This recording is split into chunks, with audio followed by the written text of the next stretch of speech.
Hey, party people. What's up? Okay, it's Julia. And I really am not going to be coming in here live every day. Hang on, let me, because that's not the goal. That's not how I want to live my life. But I was super excited.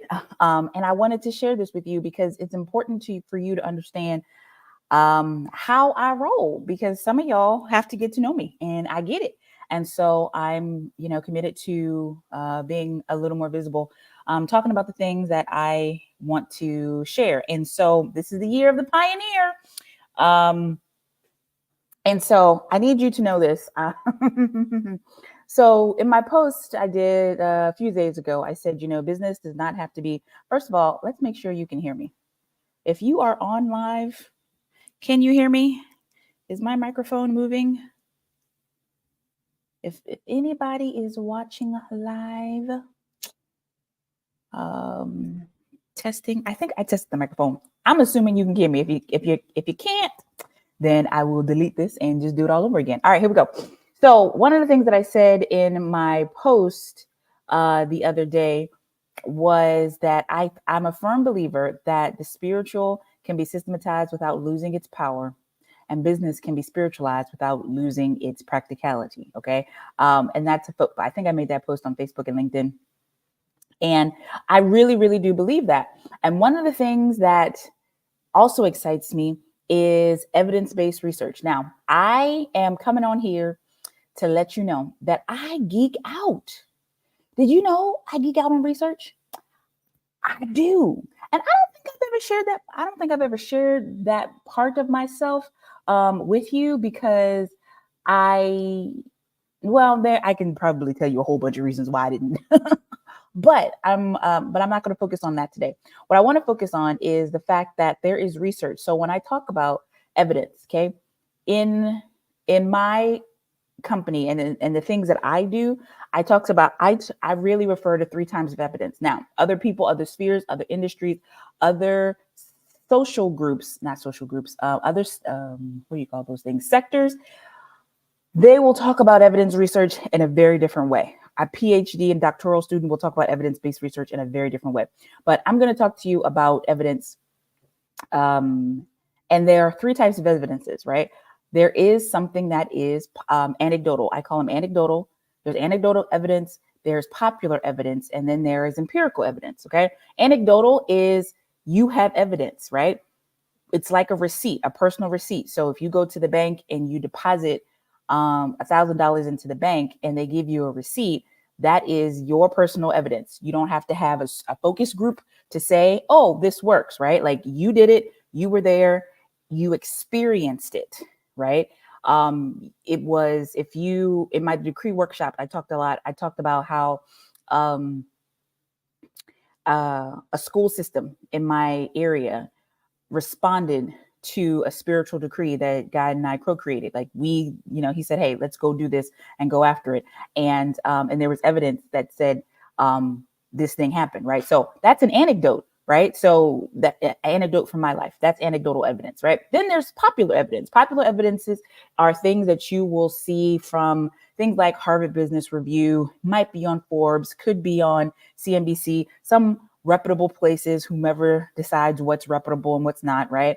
That's popular evidence, right? It could be in Psychology Today. It could be in, popular magazines, blogs, blah, blah, blah. That's popular evidence. And then there is empirical evidence. And empirical evidence is really from that research vein where people are, they're looking at statistical relevancy, all those things, like how is this p-value, blah, blah, blah, blah, blah, right? So researchers have done that. So what I do, I started off doing a lot of anecdotal and popular, but then I got into the empirical based research, and sometimes it just geeks me out. And so I'm just going to be a little nerdy here for a second, because I want to tell you one of the recent articles that I love. So let me see, can I do this? All right. Yeah, I can. Okay. All right, cool. So I want to tell you about one of the recent articles that I love. And this lady, I found her in research. So one of the things about research, my favorite part of the research paper is the citations, right? Because in the citations, it tells you all the work cited. And inside the paper, a well-written paper will have, this person studied X, Y, and Z. And so the citation is a wealth of information of other people who are studying some of the same things. So you can go down a rabbit hole all day, every day.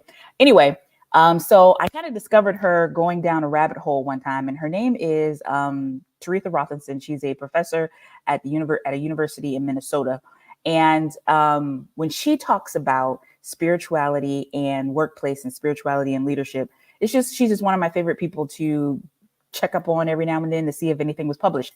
And last year, she published a new article. You don't understand, like, and the journal, and the article is published in the Journal of Business Ethics, which is an A-rated um, journal. So which just means it's highly reputable by its peers, peer reviewed, and all of that stuff. So anyway, so I was so excited because her article that, let me see if I can make this a little bigger.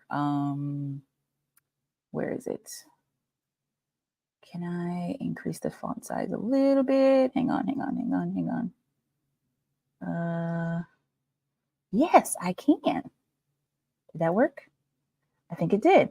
Yes, I can. Okay, so this is a publisher's preview that the publishers will do for the articles, where you can read the abstract and things of that nature, keywords. And then there's a little bit in there that's the publisher's preview. So Springer is the publisher, and you can buy the article. And so I did buy the article. I read the article. I can't share it because that's part of the terms that you do when you purchase the things, right? But I wanted to share with you on their publisher's preview site one of the things that gets me so excited. So these things, and I get it, like reading these things, there's a science, well, there's an art to reading these things, especially when you're not in the social sciences, when you're not in the, when that's just not your vein, there's an art to read it. But here's what I'm saying. Okay. Her article, Diverse Ethical Collaborative Leadership Through Revitalized Cultural Archetype, the Mary Alternative. And you can see in her abstract that she talks about like how leadership archetypes are embodied. And one of my favorite parts of the article, like the article starts off like, I love Dr. Rothenson because she kind of pulls no punches. And one of the article starts off, business and popular press periodically and almost routinely decry a leadership talented shortage. Now, I've been in leadership development 15 plus years now, right? And so many organizations, individuals, all this stuff, right? The research has said there is, you can, in anecdotes and popular evidence and empirical evidence, people will start talking about, oh my gosh, there's a leadership shortage, right? But here's the cool part, right? She's like, businesses and popular press will periodically talk about leadership shortage, as well as shortage of ethical leaderships, da da da da. In this paper, I argue that these perceived shortages are instead blind spots in our very concepts, images, and definition of what leadership is, what leadership looks like enacted, and how leaders behave. I was like, I am with you all the way. The premise of this article, there's several things that she says that's just so good. If you're into it, especially if you're connected to a university, and you can probably get this article for free with some of your university subscriptions, I highly recommend it. If you're really, really curious, you can pay the $35 to purchase the article yourself, but have a purpose for it, right? So the thing that is so exciting to me about this article is that she says, listen, y'all, and I like the way she writes. She's like, listen, y'all over here trying to make Mary, the Mary of the Bible, as if she was some lily-livered, weak-kneed teenage girl, instead of the pioneering general that she was. I was like, yeah, I do that. When I read some research, I'm like, yes, please say it, because these people are studying now. Okay, asterisk. Okay, they're going deep into it, and so these people are talking about this stuff, and she was like, Mary is not some sweet, quiet, demure thing that we have made her to be in some of our literature and some of our movies and some of all these things. So she talks about the leadership archetype of Mary in stark contrast to the hero leadership archetype that a lot of us know and a lot of us know. And so when I started in leadership development, some of this, when I first started giving some of my early talks, right, I would talk about how when we think of leaders, we think older white male. I had this whole presentation where I put up these pictures and I was like, what do they have in common? And then I'm looking in the mirror and this is what I see, but this is what they're saying is leader, right? And so her premise is, listen, it's not that there's a leadership shortage. What this shows is that our concept of what leader is so myopic, so narrow viewed that we can't see leaders in other ways, right? Hey, Tanya, we can't see leaders in other ways. And that's the premise. Like, and then she goes through and she talks about how Mary's archetype of leadership does not look like the single hero. And I love movies. Y'all know I love movies, right? Part of what I do is like talk about the gold and the nuggets that I get out of movies. And so she's like, but every movie that we see, there is a singular hero, right? It's the Jason Statham. It's I just recently saw Beekeeper with Jason Statham, right? This international multi-network syndicate gets brought down by this beekeeper, this one beekeeper, not the whole hive of bees, but this just one, right? And that's how we see most of our movies. Like most of them are just a single hero, especially in America. Single hero does all the action. And that's how we view leadership. And she's like, y'all, we got to view leadership differently, because when we view leaders and who they are from a single lens of this superhero leader, anything else that's not outside of this lens, we become blind to. It's like Febreze, was it Febreze or one of those air freshener commercials? And now everybody's talking about being nose blind because we get used to the scent, right? Well, that's what it was. That's what she was talking about. And I was just so geeking out because I was like, yes, like this concept, it's not just, oh, it's out there. All right. It's, someone's experience. It's someone's anecdotal evidence, which is important, and has its place. It's some popular evidence, which is important and have its place, because honestly, if it's not popular, then a lot of people, eyeballs don't get on it. But it's, she's one of those people. And so I just wanted to share with you, like, I was geeking out. I geek out on research. I don't know if you know that. So when I come up with my solutions, when I come up with, hey, this is what's going to look right. Not only, so there's three things. Not only are there anecdotal evidence, popular evidence, and empirical evidence, y'all, but there is also spiritual evidence, and nobody is bringing in that third one. I mean, what's that? That's fourth. No one's bringing in that fourth one. There is spiritual evidence that we have to take into consideration concerning some of the things.